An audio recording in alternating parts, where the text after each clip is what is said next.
श्रीमृत्युंजय स्तोत्रम् विनियोगः। ओम अस्य श्री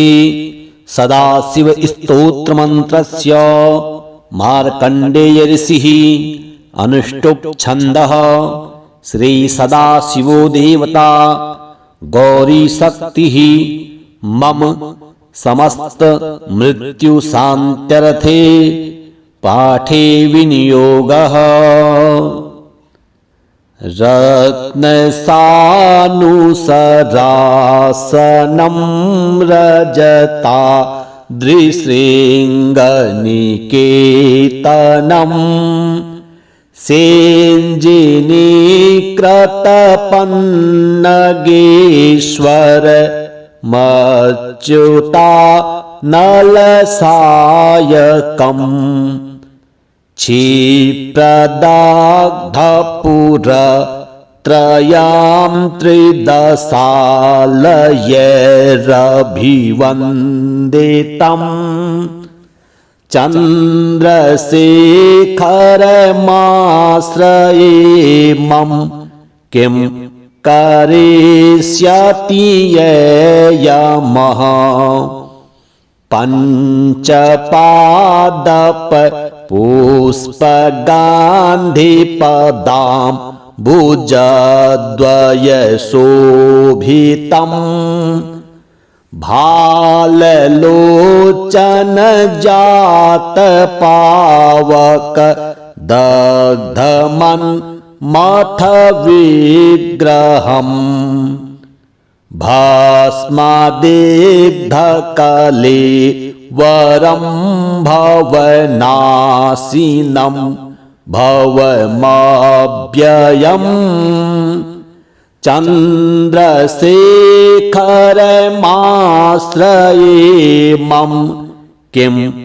करिष्यति वै यमः। मत्तवारण मुख्यचार्मकृतोत्तरीयमनोहरम् पङ्कजासन पद्मलोचन पूजिताङ्घ्रिसरोरुहम्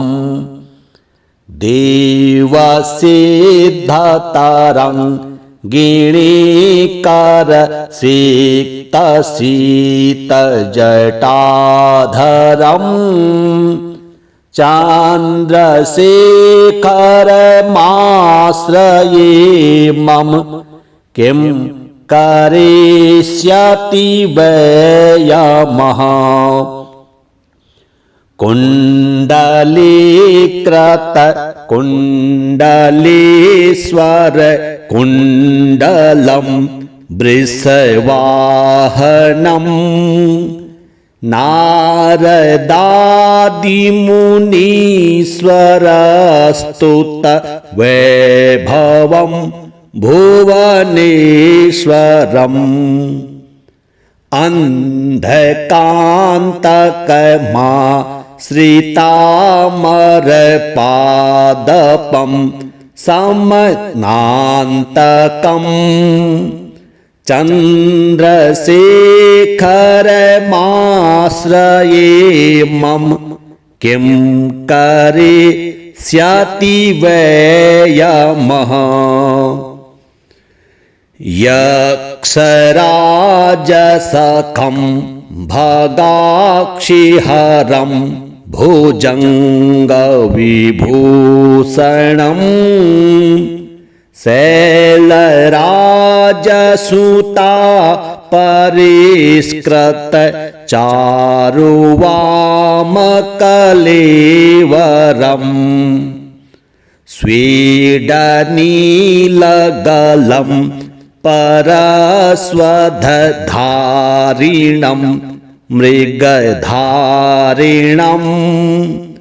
चन्द्रशेखरमाश्रये मम किं करिष्यति वै यमः। भेखजं भवरो गीणामखिलापदामपहारिणम् दक्षयज्ञविनाशिनं त्रिगुणात्मकं त्रिविलोचनम् भोक्तिमोक्तिफलप्रदं निखिलाघसङ्गनिबर्हणम् चन्द्रशेखरमाश्रये मम किं करिष्यति वै यमः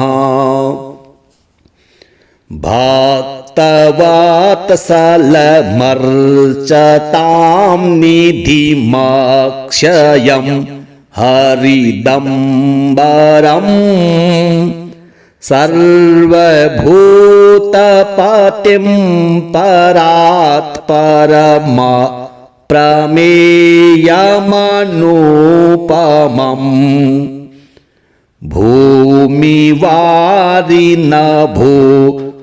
भूमिवारिनभूहुतासन सोमपालितस्वाकृतिम्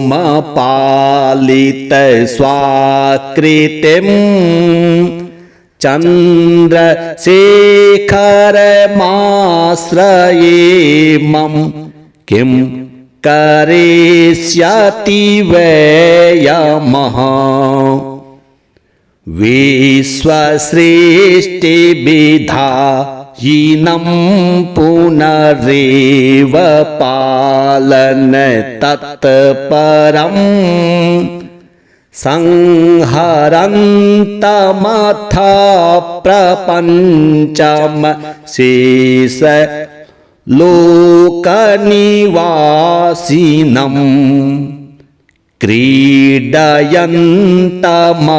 क्रीडयन्तमहर्निशं गणनाथ यूथ समावृतम्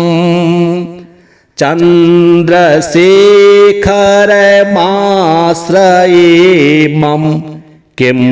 करिष्यति वै यमः रुद्रं पशुपतिं स्थाणुं नीलकण्ठमुमापतिं नमामि शिरसा देवं किं नो मृत्युः करिष्यति कालकण्ठं कलामूर्तिं कालाग्निं कालनाशनं नमामि शिरसा देवं किं नो मृत्युः करिष्यति नीलकण्ठं विरूपाक्षं निर्मलं निरुपद्रवं नमामि शिरसा देवं किं नो मृत्युः करिष्यति वामदेवं महादेवं लोकनाथं जगद्गुरुं नमामि शिरसा देवं किं नो मृत्युः करिष्यति देवदेवं जगन्नाथं देवेशां वृषभध्वजं नमामि शिरसा देवं किं नो मृत्युः करिष्यति अनन्तमव्ययं शान्तं अक्षमालाधरं हरं नमामि शिरसा देव्यं किं नो मृत्युः करिष्यति आनन्दं परमं नित्यं कैवल्यपदकारणं नमामि शिरसा देवं किं नो मृत्युः करिष्यति स्वर्गापवर्गदातारं सृष्टिस्त्यन्तकारिणं नमामि शिरसा देवं किं नो मृत्युः करिष्यति रत्नसानुसरासनं रजता दृशृङ्गनिकेतनं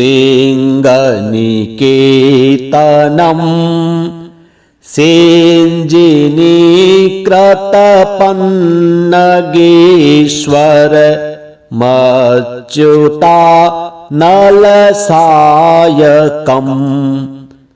क्षिप्रदग्धपुरत्रयां त्रिदशालयैरभिवन्दितम् चन्द्रशेखरमाश्रयेमं किं करिष्यति यमः पञ्चपादपपुष्पगान्धिपदां भुजद्वयशोभितम्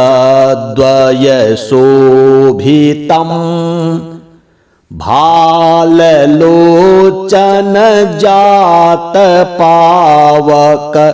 दग्धमन्मथविग्रहम्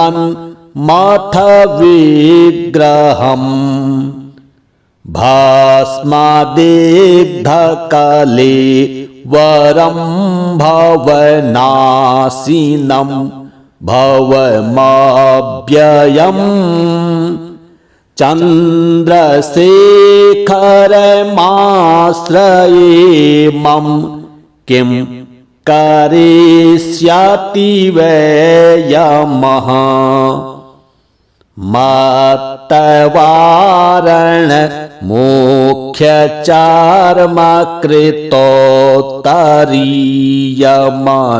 मत्तवारणमोक्षचार्मकृतोत्तरीयमनोहरम् पङ्कजासनपद्मलोचन पूजिताङ्घ्रिसरोरुहम्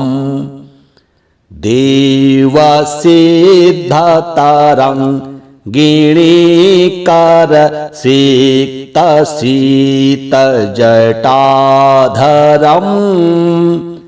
चन्द्रशेखरमाश्रयेमं किं करिष्यति वै यमः कुण्डलीकृतकुण्डलीश्वर कुण्डलं वृषवाहनम्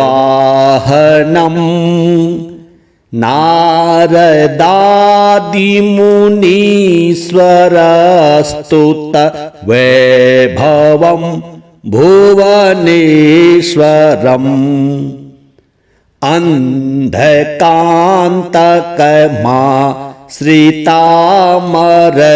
अन्धकान्तकमाश्रितामरपादपं समनान्तकम् चन्द्रशेखरमाश्रयेमं किं करिष्यति वै यमः यक्षराजसखं भगाक्षिहरं भुजङ्गविभूषणम्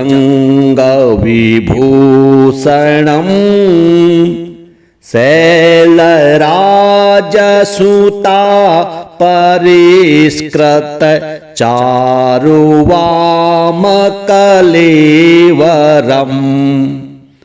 स्वीडनीलगलं परस्वधारिणं मृगधारिणम्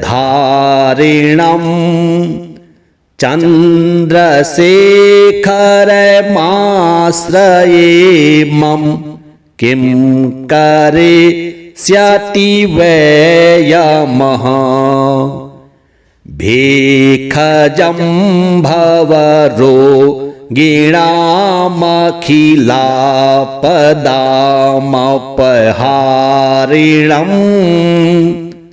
दक्षयज्ञविनाशिनं त्रिगुणात्मकं त्रिविलोचनम्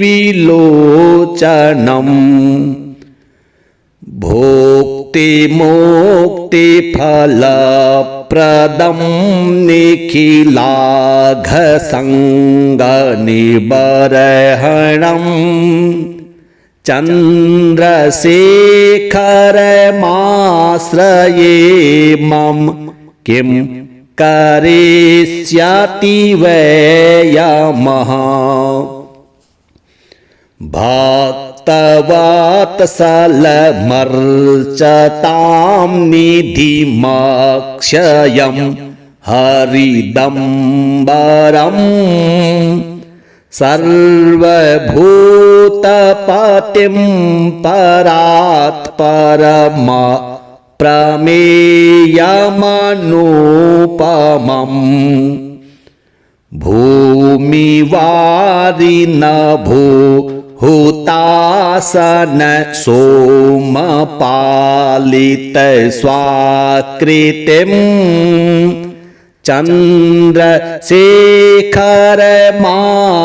चन्द्रशेखरमाश्रयेमं किं करिष्यति वै यमः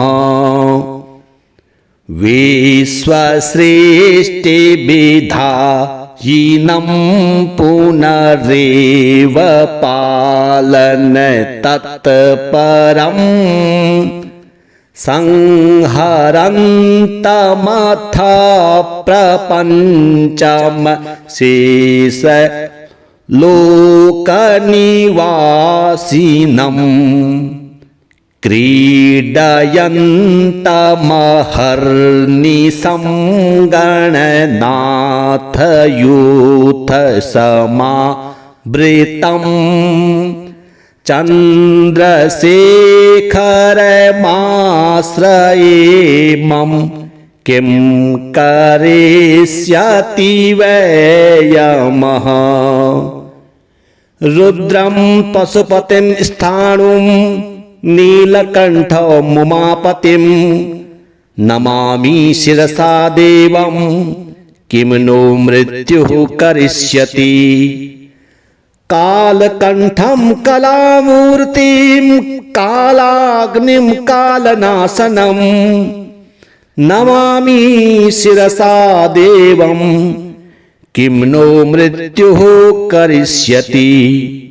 नीलकण्ठं विरूपाक्षं निर्मलं निरुपद्रवं नमामि शिरसा देवं किं नो मृत्युः करिष्यति वामदेवं महादेवं लोकनाथं जगद्गुरुं नमामि शिरसा देवं किं नो मृत्युः करिष्यति देवदेवं जगन्नाथं देवेशं वृषभध्वजं नमामि शिरसा देवं किं नो मृत्युः करिष्यति अनन्तमव्ययं शान्तम् अक्षमालाधरं हरं नमामि शिरसा देव्यं किं नो मृत्युः करिष्यति आनन्दं परमं नित्यं कैवल्यपदकारणं नमामि शिरसा देवं किं नो मृत्युः करिष्यति स्वर्गापवर्गदातारं सृष्टिस्त्यन्तकारिणं नमामि शिरसा देवं किं नो मृत्युः करिष्यति रत्नसानुसरासनं रजता दृशृङ्गनिकेतनम्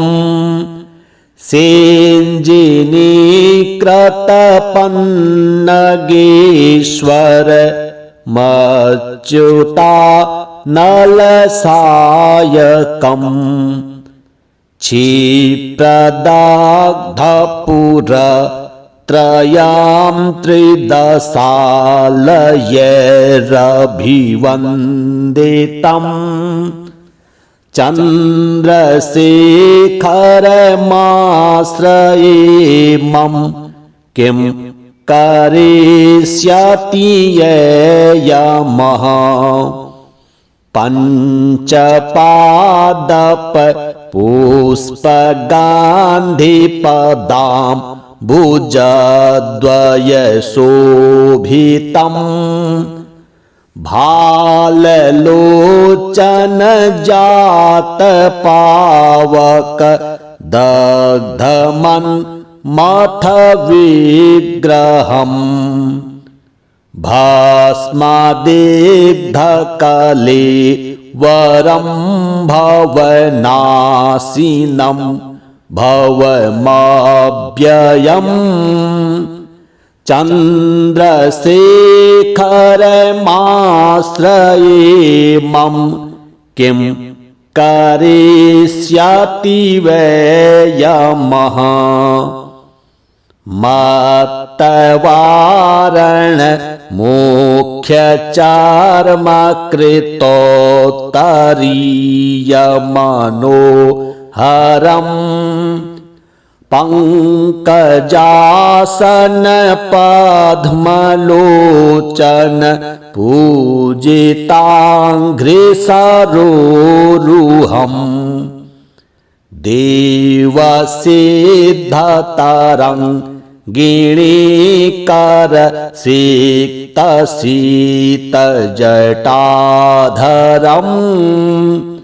चन्द्रशेखरमाश्रये मम किं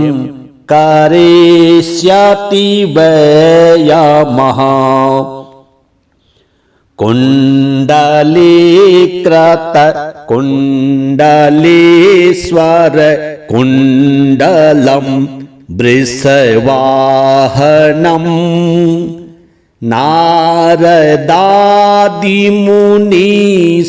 नारदादिमुनीश्वरस्तुत वैभवं भुवनेश्वरम् अन्धकान्तकमाश्रितामरपादपं समनान्तकम्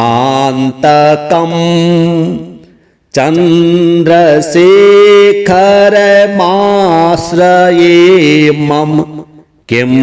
करिष्यति वै यमः यक्षराजसखं भगाक्षिहरं भुजङ्गविभूषणम् शैलराजसुता परिष्कृत चारुवामकलेवरम्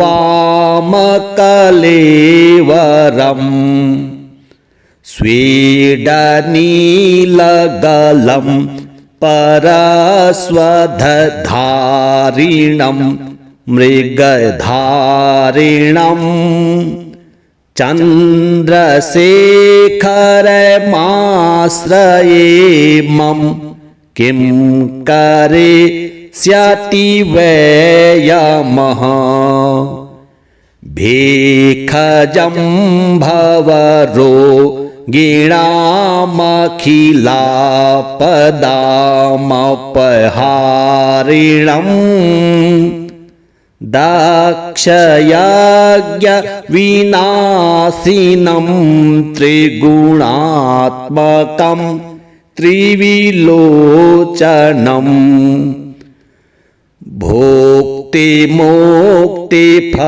भोक्तिमोक्तिफलप्रदं निखिलाघसङ्गनिबर्हणम् चन्द्रशेखरमाश्रये मम किं करिष्यति वै यमः भक्तवत्सलमर्चतां निधिमक्षयं हरिदम्बरम् सर्वभूतपतिं परात्परम प्रमेयमनुपमम्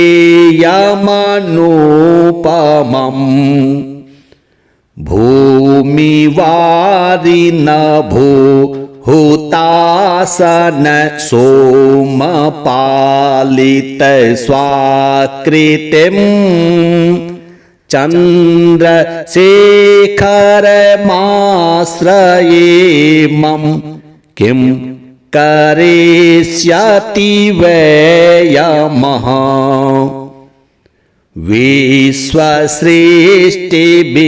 विश्वसृष्टिविधायिनं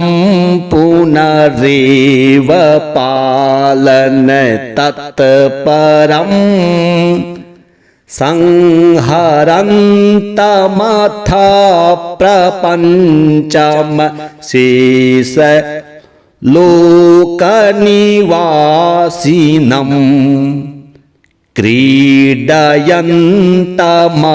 क्रीडयन्तमहर्निशं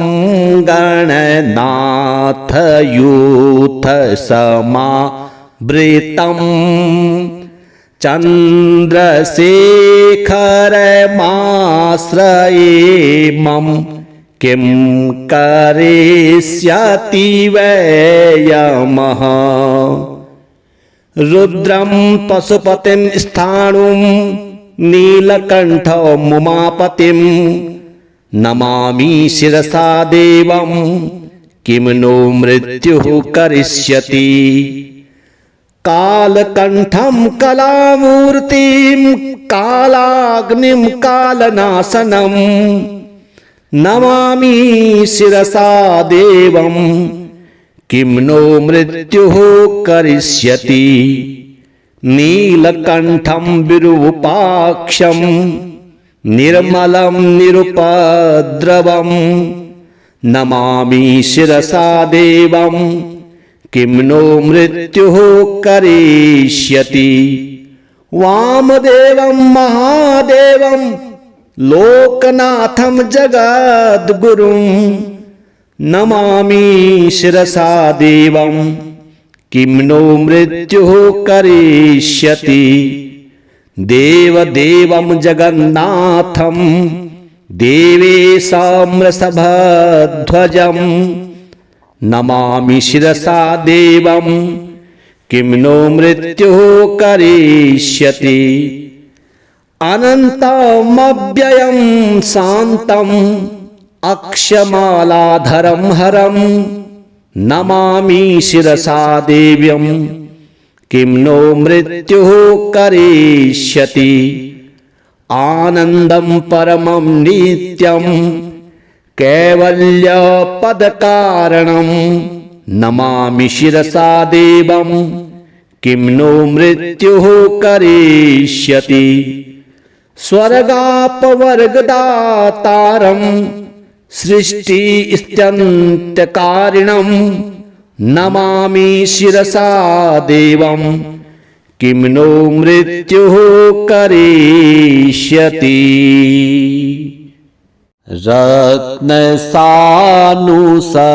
रत्नसानुसरासनं रजता दृशृङ्गनिकेतनं सेञ्जिनीकृतपन्नगेश्वर मच्युता नलसायकम्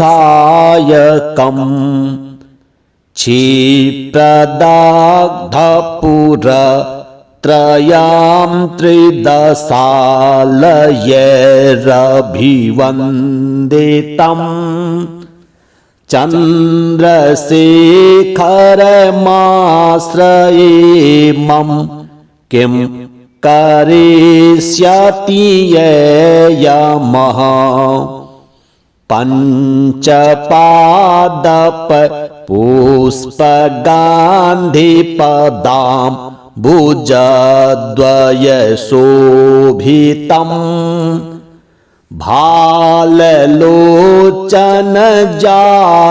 भाललोचनजातपावक दग्धमन्मथ विग्रहम् भस्मदिग्धकले वरं भवनाशिनं भवमव्ययम्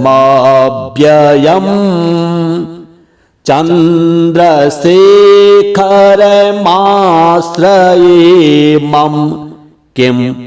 करिष्यति वयमः मत्तवारण मुख्यचार्मकृतोत्तरीयमनोहरम् पंकजासन पद्मलोचन पूजिताङ्घ्रिसरोरुहम्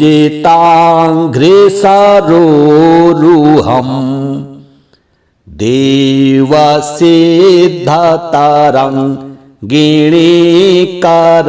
सिक्तसितजटाधरम्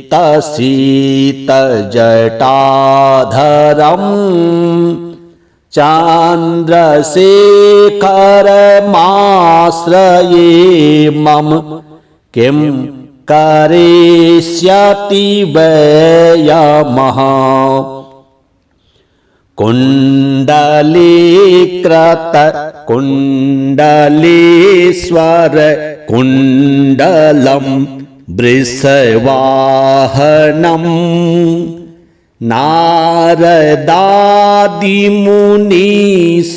नारदादिमुनीश्वरस्तुत वैभवं भुवनेश्वरम्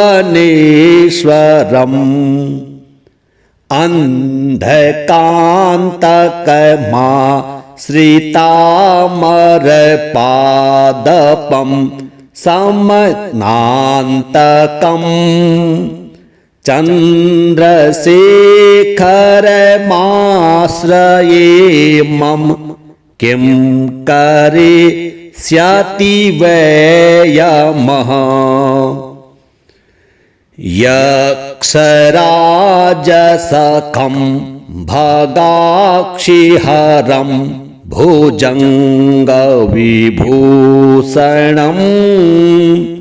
शैलराजसुता परिष्कृत चारुवामकलेवरम्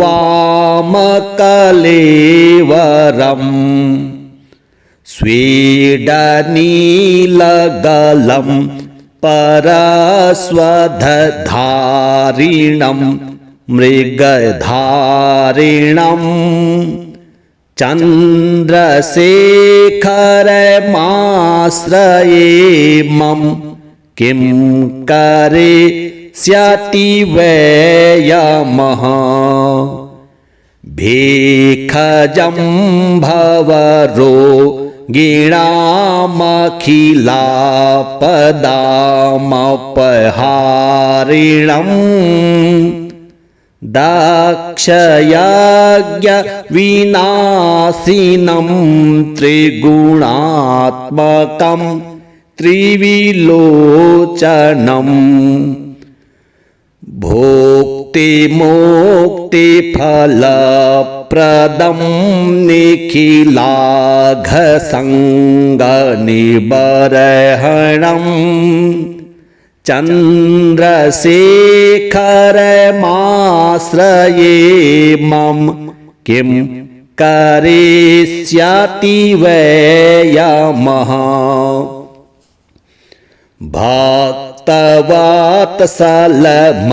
भक्तवत्सलमर्चतां निधिमक्षयं हरिदम्बरम् सर्वभूतपतिं परात्परम प्रमेयमनुपमम्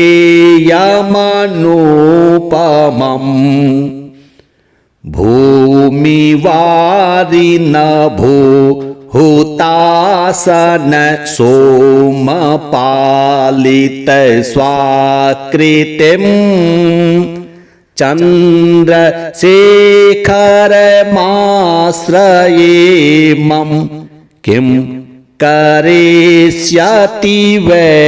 यमः विश्वसृष्टिविधायिनं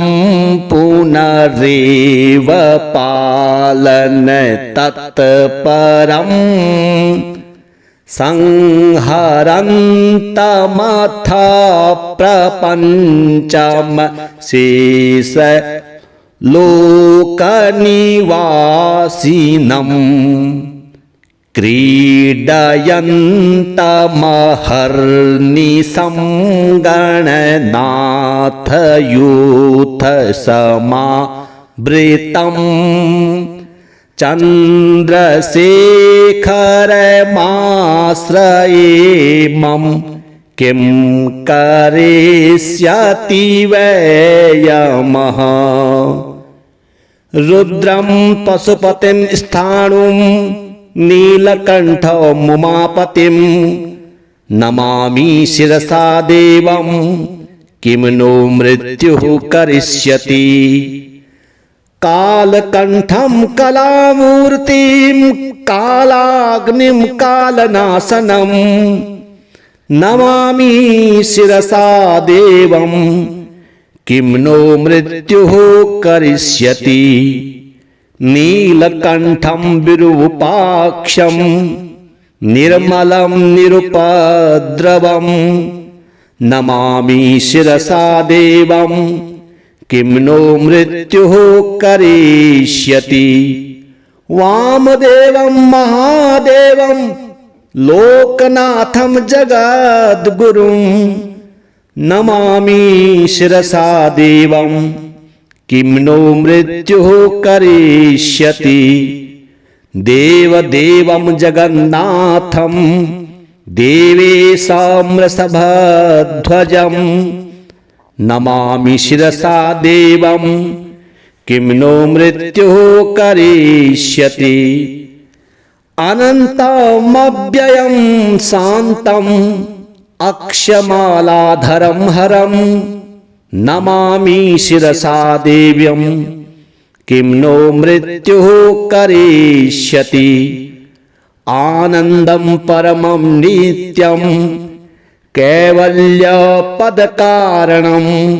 नमामि शिरसा देवं किं नो मृत्युः करिष्यति स्वर्गापवर्गदातारं सृष्टिस्त्यन्तकारिणं नमामि शिरसा देवं किं नो मृत्युः करिष्यति रत्नसानुसरासनं रजता दृशृङ्गनिकेतनं सेञ्जिनीकृतपन्नगेश्वर मच्युता नलसायकम्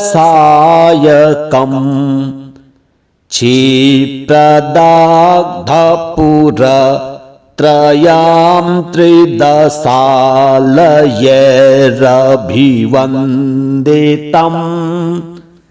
चन्द्रशेखरमाश्रये मम किं करिष्यति यमः पञ्चपादप पुष्पगान्धिपदां भुजद्वयशोभितं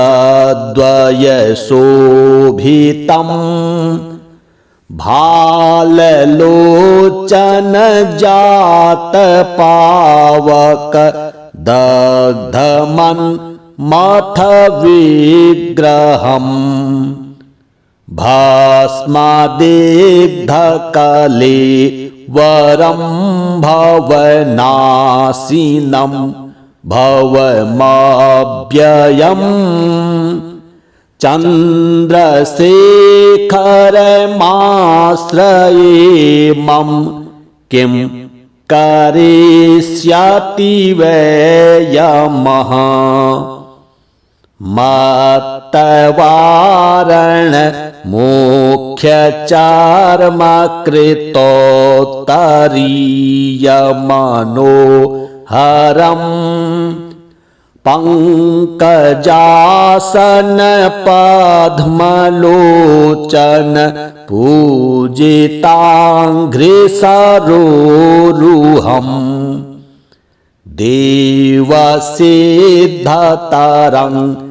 देवसिद्धतरङ्गिणीकर सिक्तशीतजटाधरम् चन्द्रशेखरमाश्रये मम किं करिष्यति वै यमः कुण्डलीकृत कुण्डलीश्वर कुण्डलं वृषवाहनम्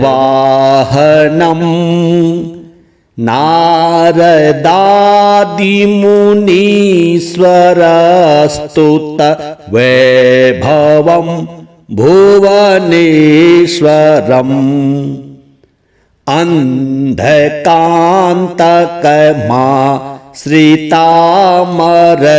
अन्धकान्तकमाश्रितामरपादपं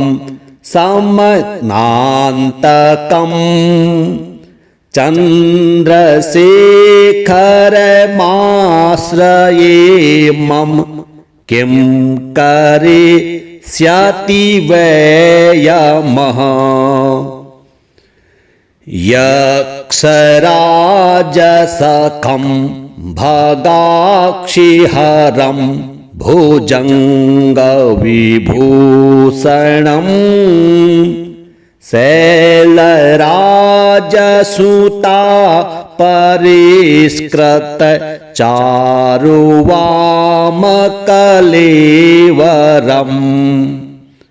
स्वीडनीलगलं परस्वधारिणं मृगधारिणम् चन्द्रशेखरमाश्रये मम किं करिष्यति वै यमः भेखजं भवरोगिणामखिलापदामपहारिणम् दक्षयज्ञविनाशिनं त्रिगुणात्मकं त्रिविलोचनम् भोक्तिमोक्तिफलप्रदं निखिलाघसङ्गनिबर्हणम् चन्द्रशेखरमाश्रये मम किं करिष्यति वै यमः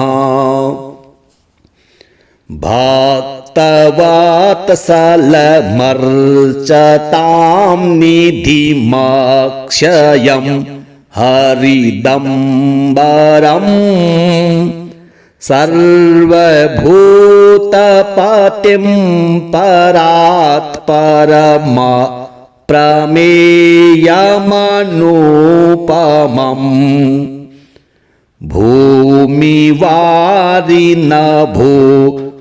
भूमिवारिनभूहुतासन सोमपालितस्वाकृतिम्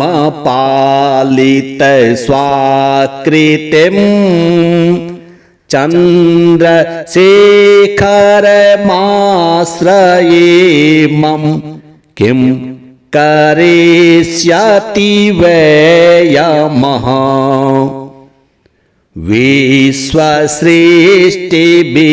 विश्वसृष्टिविधायिनं पुनरेव पालन तत्परम् संहरन्तमथ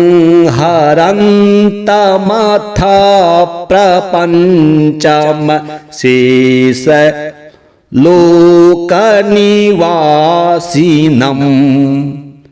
क्रीडयन्तमहर्निशं गणनाथयूथसमावृतम् चन्द्रशेखरमाश्रये मम किं करिष्यति वै यमः रुद्रं पशुपतिं स्थाणुं नीलकण्ठमुमापतिं नमामि शिरसा देवं किं नो मृत्युः करिष्यति कालकण्ठं कलामूर्तिं कालाग्निं कालनाशनं नमामि शिरसा देवं किं नो मृत्युः करिष्यति नीलकण्ठं विरूपाक्षं निर्मलं निरुपद्रवं नमामि शिरसा देवं किं नो मृत्युः करिष्यति। वामदेवं महादेवं लोकनाथं जगद्गुरुं नमामि शिरसा देवं किं नो मृत्युः करिष्यति। देवदेवं जगन्नाथं देवेशां वृषभध्वजं नमामि शिरसा देवं किं नो मृत्युः करिष्यति। अनन्तमव्ययं शान्तं अक्षमालाधरं हरं नमामि शिरसा देव्यं किं नो मृत्युः करिष्यति। आनन्दं परमं नित्यं कैवल्यपदकारणं नमामि शिरसा देवं किं नो मृत्युः करिष्यति। स्वर्गापवर्गदातारं सृष्टिस्थित्यन्तकारिणं नमामि शिरसा देवं किं नो मृत्युः करिष्यति।